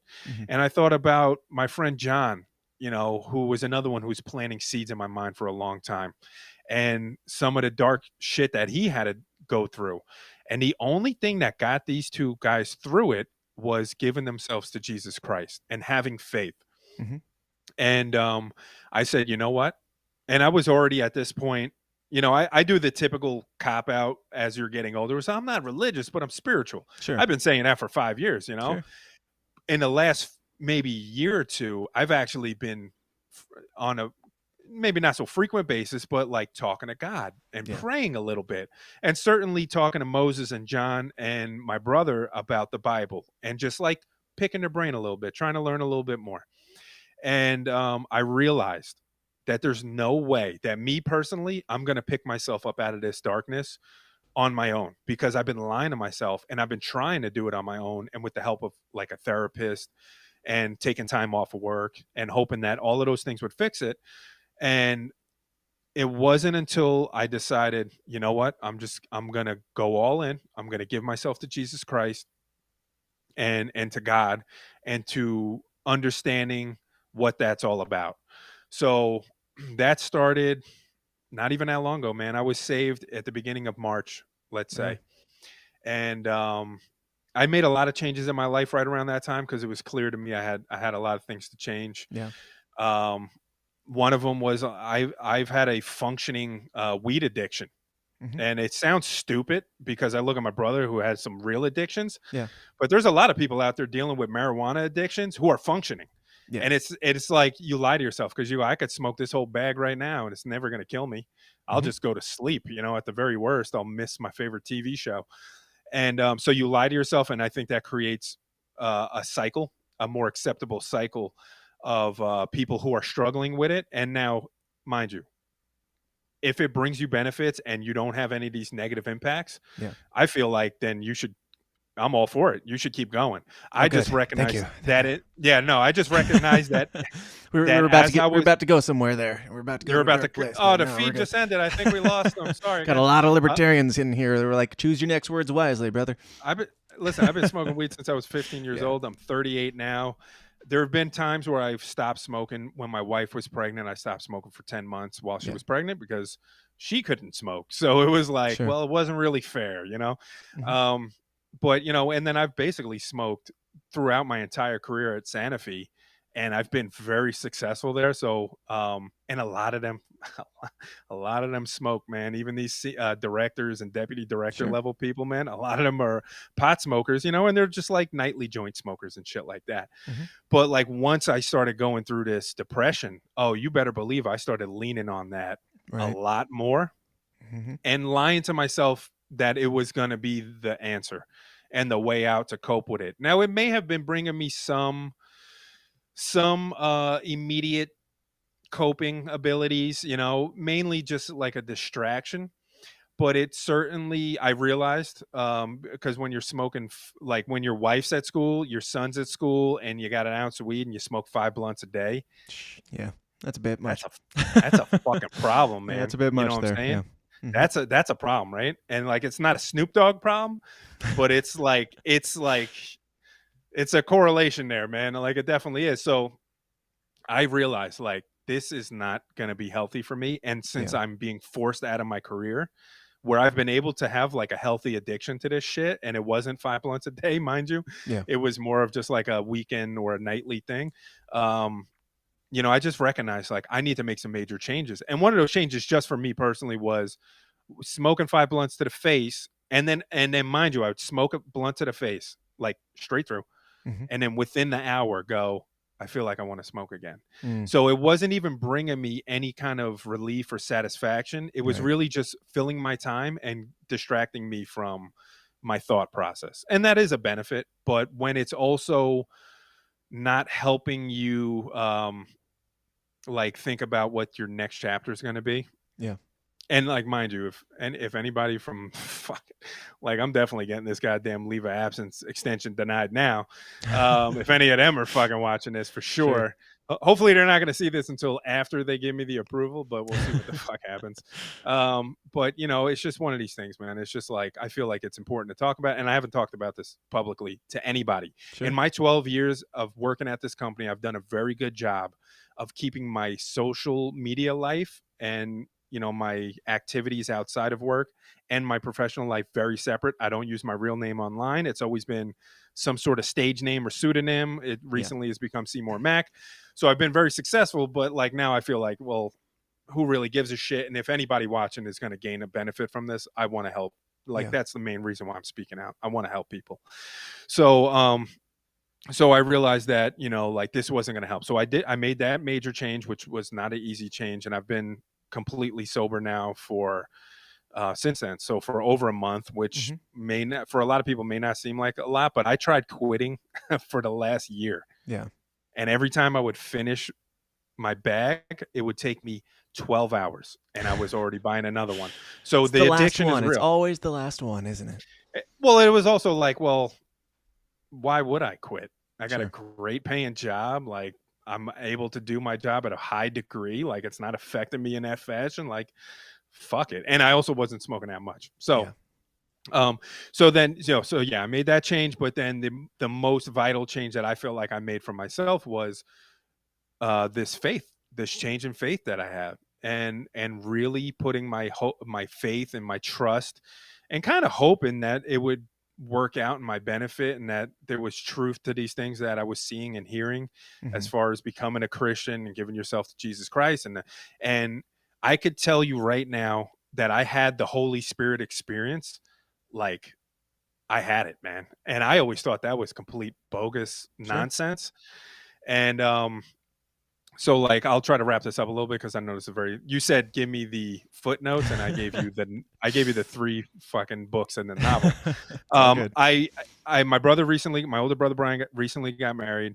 He had somebody film it. I edited the video, not to pat myself on the back, but I fucking crushed it. Nice. And I gave a speech, obviously the maid of honor, and then my brother gave a speech. So, from doing video editing that I had to watch those speeches over and over and over and Yep. over. And mind you, the fucking music is playing in the background and it's the perfect music and it's very sentimental. Yeah. And I'm listening to my brother's words and I'm listening to me tell the story of not having my brother for 12 years. And then I'm realizing how he got saved and it all just connected for me. And Yeah. I went, this is my way out. Like, this is how I get back to living a life of sanity and fulfillment.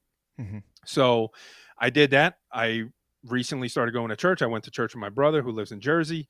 And when I was there, there was a moment at the end of the church where I was able to go over to some folks, the pastor's wife and another gentleman. And I said, hey, can you help me pray? And I broke down immediately. And they started praying over me, and one's praying for me, and the other one's just validating the prayers in my other ear. And my legs were shaking uncontrollably to the point that I really thought I was going to fall over and I wasn't going to be able to stand anymore. And that was the Holy Spirit experience. Like, I felt that thing run through me. And I never in my life thought I would be telling this story or having these types of experiences. Sure. And it was real, man. It was real for me. And ever since then, I went, yep, this is it. This is it for me. Now, it Nice. doesn't mean that I'm like a perfect Christian. I'm still a Jew. Mhm. And I'm still. And you'll be a Muslim on next week if the. And I pattern might be a Muslim, but continues. next time we talk, I'll probably Yeah. be a Muslim. So I might even be a Scientologist at one point. Who the hell knows? You never go full so- Scientology. Yeah, never That's, go that's a full bridge too far. hard R. Yeah. So like the experience for me has just been super life changing. It really has been the only thing as far as like this depression and anxiety thing that has brought me any kind of relief at all.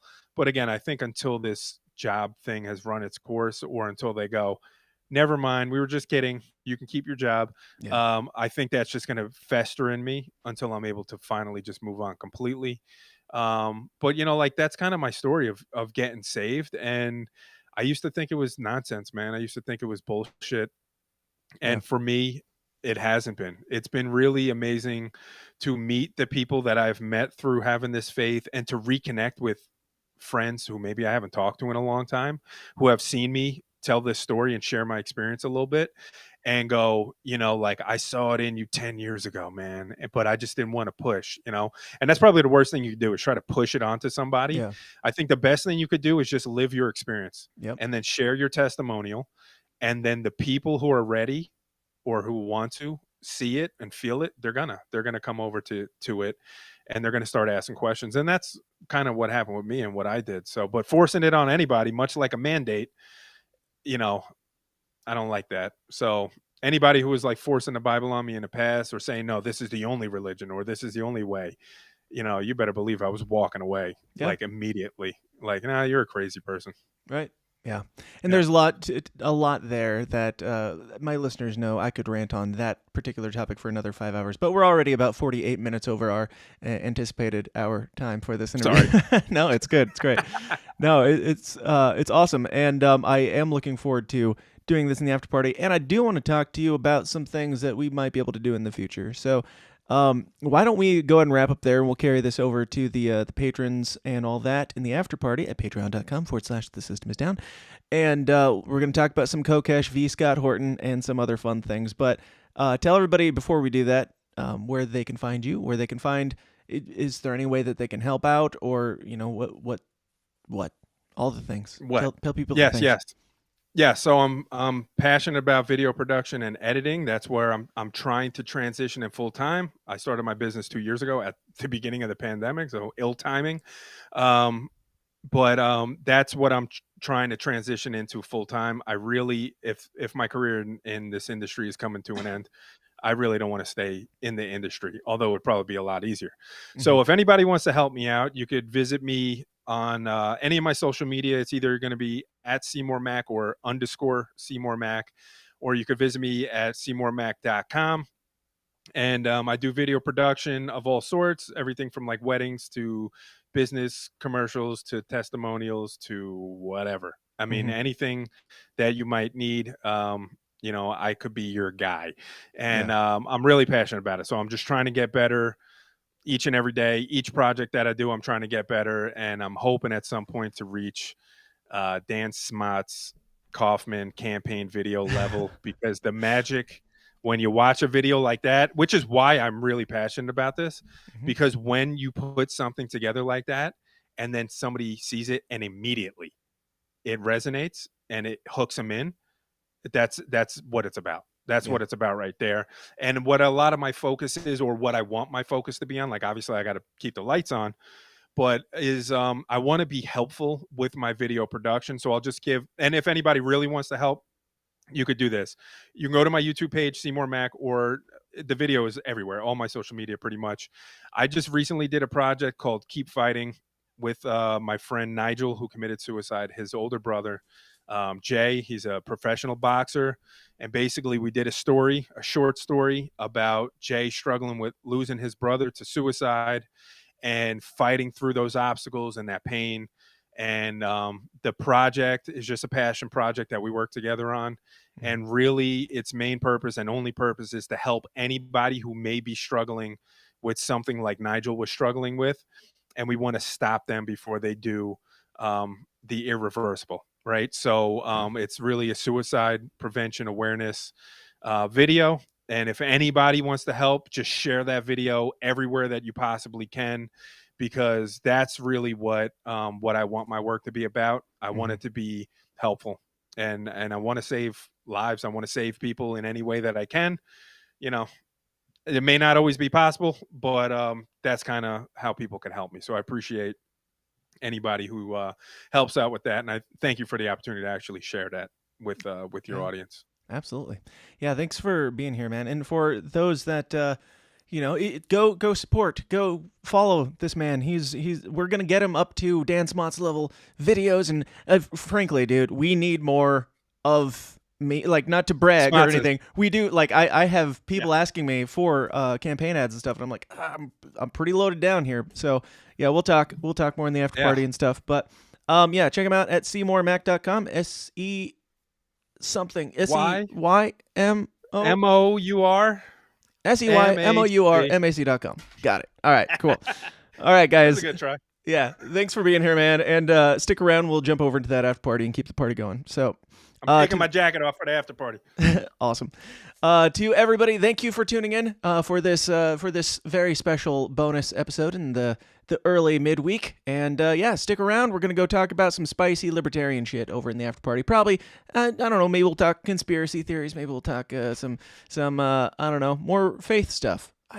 There's never any telling what it will be, but just know that it will be more weird, more raw, more offensive. So come on over there. The post is already up in the Patreon. The link is there. So we'll be jumping over there in just a couple moments after we pee and stuff. But thank you all for being here. Thank you for being awesome. And I will talk to you tomorrow. We have a very special guest coming on to co-host the news. It is, I don't know if I should say, maybe I should save it.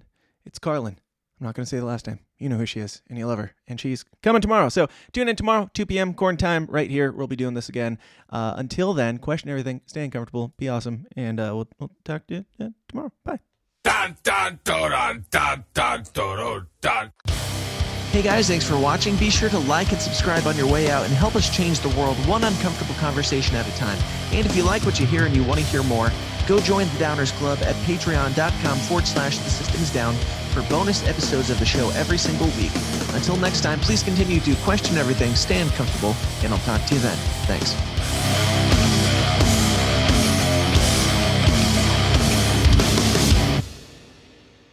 This has been a Goulash Media production. goulashmedia.net. This concludes our broadcast day. Click.